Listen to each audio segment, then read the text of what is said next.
নমস্কাৰ বন্ধুসকল, স্বাগতম জনাইছোঁ নমেদি গহমলৈ। আজি আপোনালোকে এনেকুৱা এখন ঠাইলৈ লৈ যাম যিটো ঠাই হয়তো আপুনি কেতিয়াও গৈ পোৱা নাই, নাম শুনা নাই, কিন্তু বস্তুটো হৈছে কি মই জনাই আছোঁ ভিডিঅ'টোৰ শেষত। চ' ভিডিঅ'টো চাই থাকক, ধন্যবাদ। আপোনালোকে হয়তো নিশ্চয় শুনিছে যে টাইটানিক হৈছে সকলোতকৈ সেই সময়ৰ ডাঙৰ জাহাজ, আৰু সেই জাহাজখনো ডুবিছিল। যে ক'ত ডুবিছিল, কেনেকৈ ডুবিছিল, কিমান চনত ডুবিছিল, সকলো কম এই ভিডিঅ'টোত, আৰু সেই ঠাইলৈ আপোনালোকক লৈ যাম। ভিডিঅ'টো চাই থাকক। প্ৰথমতে মই গুগল মেপটো অ'পেন কৰি লৈছোঁ।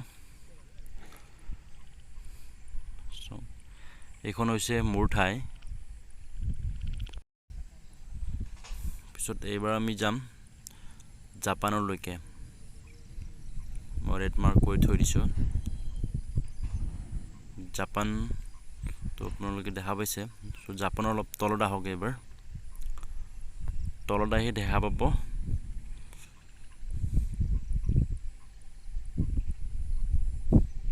চ' এইটো ইউ নিচিনা আছে। চ' আপোনালোকে ইয়াতে তাত টাইটানিক বুলি লিখা দেখা পাইছে। চ' ইয়াতে আছে সেই টাইটানিক জাহাজখন, ঠিক আছে।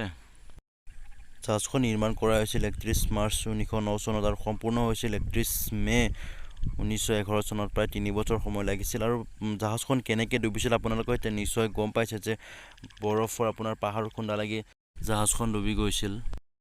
ইমান ডাঙৰ জাহাজ এখন যে ডুবি যাব সেইটো কোনেও ভবা নাছিল তাৰ যাত্ৰীসকলে।